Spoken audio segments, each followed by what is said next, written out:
Hello বন্ধুরা, সবাই কেমন আছে? আশা করি তোমরা ভালো আছো। বিশ্বকর্মা পুজোর আগের দিন রান্না পুজো ছিল। সেদিন কী কী করলাম দেখো। ফার্স্টে আমি ডালটা বসিয়ে নিয়েছিলাম, প্রেশারে বসিয়েছিলাম ডালটা। আমি আমাদের মুসুর ডাল আছে, সেই জন্য পরিমাণ মতো জল দিয়ে আমি মুসুর ডালটা সেদ্ধ বসিয়ে দিয়েছিলাম। একটা সিটি মেরে অফ করে দিয়েছিলাম। তারপর বসিয়ে নিয়েছিলাম মাছটা ভাজা। আমি তেল সব কিছু রান্নাটা রেডি হয়ে গেলে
মাখিয়ে নিয়েছিলাম। পরিমাণ মতো নুন হলুদ দিয়ে মাখিয়ে নিয়েছিলাম।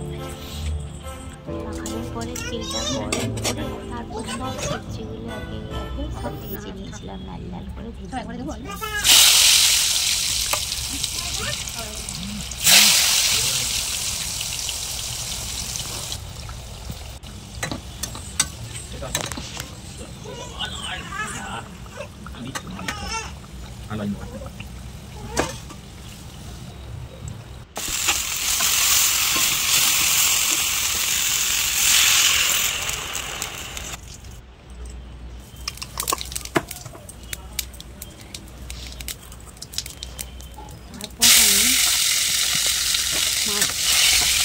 মাছ ভাজা যেগুলো করে রেখেছিলাম আগে থেকে, সেইগুলো মাছের ঝালটা করার জন্য আমি তার মধ্যে জিরে লঙ্কা ফোড়ন দিয়ে টমেটো ফোড়ন দিয়ে তার মধ্যে যাতে টমেটোটা নরম হয়ে যায় নুন দিয়ে তারপর আদা জিরে বাটা দিয়ে করেছিলাম।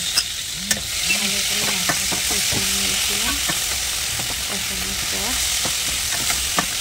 মশলাটা আর আমি লঙ্কা আর হলুদটাকে একটু জলের মধ্যে গুলে নিয়েছিলাম, যাতে জলা ভাতে না থাকে আর মশলাটা না পুড়ে যায়।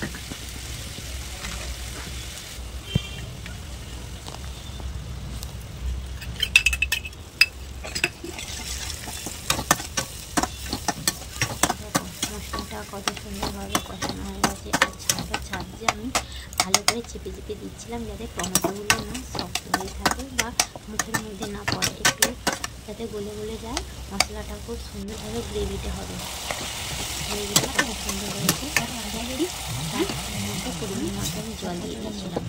মাছগুলো জলটা দেওয়ার পর মাছগুলো ফুটে যাওয়ার পর মাছগুলো তার উপরে দিয়ে দিয়েছিলাম। মাছগুলো এইভাবে একে একে মাছটা সাজিয়ে দিয়েছিলাম।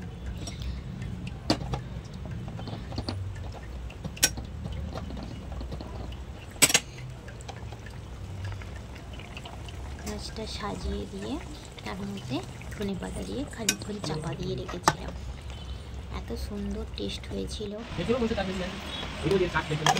তারপর আমার রান্নাটা কমপ্লিট হয়ে গেছিল। সব কিছু ভাজা হয়ে গিয়েছিল। করে ঠাকুরের জন্য আমি ভাতটা সাজিয়ে নিয়েছিলাম। কাঁসারের থালাতে সব কিছু দিয়ে একে একে সাজিয়ে নিয়েছিলাম ভাতটা। ভাজা করেছি সবজি, ডাল, মাছ পরপর সাজিয়ে দিয়ে গ্যাসে রান্না করি, সেই অনুযায়ী অন্যান্য গ্যাসের মধ্যেই ঠাকুরের কাছে আমি বসিয়ে দিয়েছিলাম। তারপর